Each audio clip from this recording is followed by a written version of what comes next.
Assalamualaikum warahmatullahi wabarakatuh. Perkenalkan, nama saya Imratus Solihah dari kelas PAIC. Di sini saya akan menjelaskan makalah dari kelompok 4 yang berjudul Interaksi Sosial dan Komunikasi dalam Dakwah.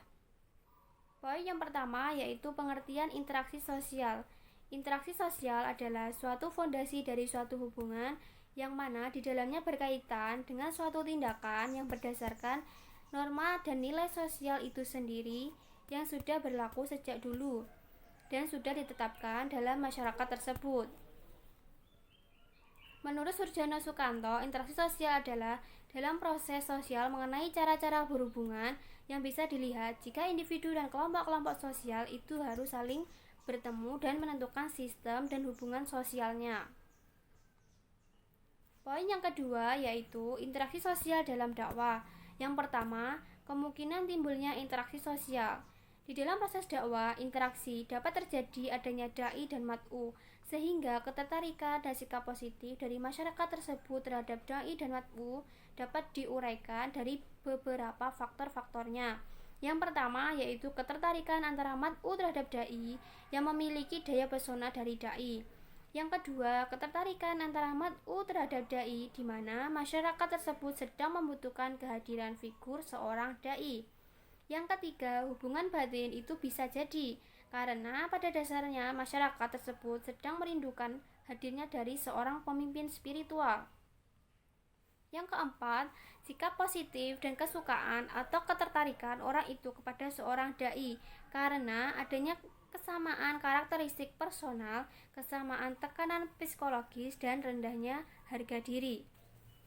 Menurut Surjono Sukanto, suatu interaksi sosial itu tidak akan dapat terjadi apabila tidak memenuhi dua syarat. Yang pertama, adanya kontak sosial, dan yang kedua, adanya komunikasi. Yang kedua yaitu pijakan psikologi hubungan dai dan mat'u. Hubungan baik antara dai dengan mat'u sebagaimana hubungan baik antara siapapun itu tidak secara otomatis bisa terjadi, melainkan juga membutuhkan pijakan-pijakan dari psikologinya. Hubungan baik tersebut dimungkinkan bisa terjadi apabila kedua pihaknya terdapat dalam hal-hal berikut ini. Nah, yang pertama yaitu faktor percaya. Jika antara dai dan mat'u itu saling percaya, maka itu akan terjadi hubungan yang baik antara kedua belah pihak tersebut. Yang kedua yaitu sikap saling membantu. Apabila pada masyarakat tersebut sudah merasa terbantu oleh kehadiran seorang dai, begitu juga dengan dai juga merasa dibantu oleh masyarakatnya dalam beramal soleh, maka akan terjadi suatu hubungan yang baik akan mudah terjadi. Yang ketiga yaitu sikap terbuka. Apabila seorang dai memiliki sikap yang terbuka, sikap yang dia miliki dan diketahui dari masyarakat, serta dia tidak menutupi atau basa-basi, maka hubungan dari keduanya akan baik pula. Yang selanjutnya yaitu macam-macam interaksi sosial, yaitu ada senyum, sapa, salim, sopan, dan santun. Menurut R.F. Bales dan Stolberg, manusia dalam memberikan suatu reaksi terhadap proses interaksi di dalam suatu kelompok harus menunjukkan berbagai macam tingkah laku yang berbeda-beda pula.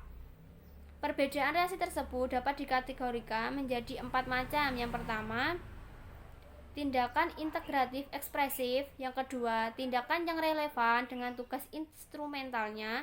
Yang ketiga, tindakan mengajukan sebuah pertanyaan yang relevan dengan tugas instrumental. Dan yang keempat, tindakan integratif ekspresif yang bersifat negatif. Poin yang selanjutnya yaitu motivasi dakwah. Yang pertama, pengertian motivasi dakwah. Motivasi adalah dorongan yang timbul pada diri seseorang secara sadar atau tidak untuk melakukan suatu tindakan dengan tujuan tertentu. Menurut Winkel, motivasi adalah motif yang sudah menjadi aktif pada saat tertentu, sedangkan motif adalah daya penggerak dalam diri seseorang individu untuk melakukan kegiatan tertentu demi mencapai suatu tujuan tertentu. Yang kedua yaitu peran motivasi dalam berdakwah. Motivasi memiliki 3 komponen yang pokok, yaitu menggerakkan, mengarahkan, dan menopang tingkah laku manusia. Motivasi merupakan suatu proses psikologis yang mencerminkan interaksi antar sikap, kebutuhan persepsi, dan keputusan yang terjadi pada diri seseorang. Dalam motivasi, setidaknya ada dua hal yang mendasari timbulnya motivasi, yaitu kebutuhan yang berupa dorongan, seruan, dan kualitas, serta tujuan yang berupa kebahagiaan, ketenangan, dan kedamaian. Motivasi tertinggi adalah karena Allah SWT yang terakumulasi dalam niat. Yang selanjutnya yaitu teknik praktis memotivasi mat'u. Dalam berdakwah, hendaknya kita mendahulukan memberikan motivasi dan pencerahan. Di antaranya motivasi dalam beragama. Yang pertama, agama sebagai sarana untuk mengatasi frustasi. Yang kedua, agama sebagai sarana untuk menjaga kesusilaan dan tatanan masyarakat. Yang ketiga, agama sebagai sarana pemuas untuk kaum intelek yang ingin tahu. Yang keempat, agama sebagai sarana mengatasi ketakutan. Yang selanjutnya yaitu apabila metode yang dipakai Al-Quran dalam seruannya pada akidah tauhid kepada orang-orang yang beriman serta penanaman prinsip dan nilai keislaman dalam jiwa mereka kita kaji secara teliti, maka kita mampu mengikhtisarkan beberapa prinsip aplikatif memotivasi mat'u secara efektif. Yang pertama yaitu pembangkitan motivasi dengan janji dan ancaman. Yang kedua, pembangkitan motivasi dengan cerita. Yang ketiga, pembangkitan motivasi dengan peristiwa-peristiwa penting. Ya, saya Eka Nur Fadilah dengan NIM 2011899. Saya akan menjelaskan mengenai potensi manusia.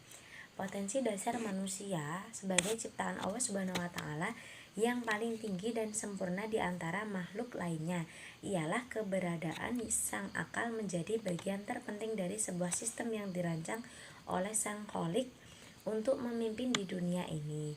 Mereka disiapkan dengan harapan mampu memakmurkan dunia terutama di lingkungan sekitar mereka, dan menyatakan bahwasanya tujuan hidup tidak lain adalah bertakwa kepada Allah Subhanahu wa taala dengan ikhlas mengemban amanah tadi. Oleh sebab itu, salah satu wujud ketakwaan itu adalah berusaha semaksimal mungkin berbenah diri dalam perangkai sikap, muamalah, dan pengetahuan. Ya, potensi manusia menurut pendidikan Islam yaitu adalah manusia telah dibekali dengan potensi dasar berupa jasmani, pendengaran, penglihatan, akal, ruh yang masih perlu pengembangan untuk bekal hidupnya semenjak kelahirannya. Perkembangan ini dipengaruhi oleh lingkungan, keluarga, masyarakat, sekolah, dan proses pengembangan ini akan berlangsung seumur hidup dan bertujuan untuk menghambakan diri kepada Allah Subhanahu wa taala. Ya, selanjutnya itu manusia dibekali oleh Tuhan dengan berbagai potensi yang sekaligus sebagai anugerah yang tidak diberikan kepada makhluk lain. Ya, potensi dalam bahasa agama disebut fitrah. Dalam Islam, hakikat atau fitrah manusia adalah perpaduan antara badan dan juga ruh. Keduanya masing-masing merupakan substansi yang berdiri sendiri dan tidak saling bergantung satu sama lain. Ya, secara tegas mengatakan bahwasanya kedua substansi ini adalah substansi alam, sedangkan alam adalah makhluk. Maka keduanya juga makhluk yang diciptakan oleh Allah Subhanahu wa taala. Manusia memiliki banyak kesamaan dengan makhluk hidup lainnya, namun manusia berbeda sekali dengan mereka. Manusia adalah makhluk material maupun spiritual. Secara etimologi, fitrah berarti suci, bersih, dan murni. Tuhan menciptakan manusia dalam kondisi fitrah, yaitu dalam kondisi yang suci, bersih, dan juga murni. Selanjutnya, jika kita mau merenung, sebenarnya ketika kita diciptakan, Tuhan pasti tidak akan membiarkan hambanya hidup dalam kesengsaraan dan penderitaan, dimana maka dari itulah Tuhan membekali manusia dengan segenap potensi yang ada dalam dirinya. Potensi itu meliputi seperti potensi jasmani, yaitu adalah fisik, rohani, spiritual, dan yang ketiga adalah akal atau mit. Ketiga potensi ini akan memberikan kemampuan kepada manusia untuk menentukan dan memilih jalan hidupnya sendiri. Manusia diberi kebebasan untuk menentukan takdirnya. Semua itu tergantung dari bagaimana mereka memanfaatkan potensi yang melekat dalam dirinya. Ya, yang selanjutnya itu adalah proses penyampaian dan penerimaan dakwah. Baik, pembahasan selanjutnya yaitu mengenai proses penyampaian dan penerimaan dakwah. Dalam menyampaikan dakwah, tentunya ada tahapan-tahapan agar dakwah tersebut sampai kepada si penerima dakwah. Adapun tahapan-tahapan tersebut ialah yang pertama, penerimaan stimulus informasi, yang kedua, pengolahan informasi, yang ketiga, penyimpanan informasi, dan yang keempat yaitu menghasilkan kembali suatu informasi. Dengan demikian, dalam menyampaikan pesan dakwah ini harus dilakukan dengan hikmah dan pelajaran yang baik serta bantahan yang baik pula. Dakwah dengan hikmah telah ditafsirkan oleh sebagian ahli tafsir sebagai perkataan yang tegas dan benar yang dapat membedakan antara yang hak dan yang batil. Dalam tinjauan psikologi komunikasi, terdapat faktor penting yang sangat menentukan keberhasilan dalam berdakwah, yaitu yang menyampaikan dakwah, teknik penyampaian dakwah, dan penerima pesan dakwah tersebut. Selanjutnya, yaitu proses penerimaan dakwah. Proses penerimaan dakwah adalah proses bagaimana mat'u menerima informasi, mengolahnya, menyimpan, dan menghasilkan informasi. Dalam psikologi komunikasi disebut dengan sistem komunikasi intrapersonal. Adapun proses penerimaan dakwah ini meliputi sensasi, persepsi, memori, dan berpikir. Nah, yang pertama yaitu sensasi. Adapun tahap awal dalam penerimaan informasi adalah sensasi. Sensasi ini berasal dari kata sense yang artinya penginderaan yang menghubungkan organisme dengan lingkungannya. Dalam psikologi komunikasi dijelaskan bahwa sensasi adalah proses menangkap stimuli atau rangsang. Selanjutnya yaitu tahapan persepsi. Persepsi adalah pengalaman mengenai objek, peristiwa, dan hubungan-hubungan yang diperoleh dengan menyimpulkan informasi dan menafsirkan pesan. Pada tahap yang kedua ini, persepsi mengubah sensasi menjadi informasi. Nah, yang ketiga yaitu memori. Setelah melalui tahapan sensasi dan persepsi, tahap selanjutnya yaitu memori atau penyimpanan informasi.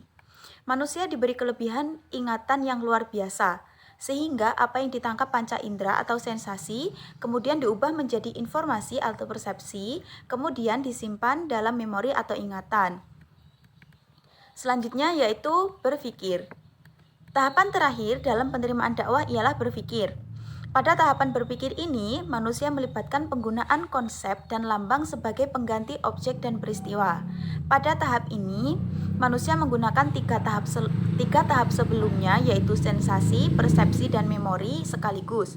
Proses pelaksanaan dakwah tidak terlepas dari faktor bahasa sebagai salah satu alat komunikasi penyampaian pesan dari dai kepada mat'u. Pada kenyataannya, ketika dai terjun dalam masyarakat, akan terdapat berbagai dialek yang berbeda antara suatu wilayah dengan wilayah yang lain. Dalam Al-Quran sendiri telah dijelaskan pada surah Al-Hujurat ayat 13 bahwa manusia diciptakan Tuhan berbeda-beda, baik suku, bahasa, dan karakter. Nah, di sini faktor bahasa dalam komunikasi dapat membawa saling pengertian antar individu.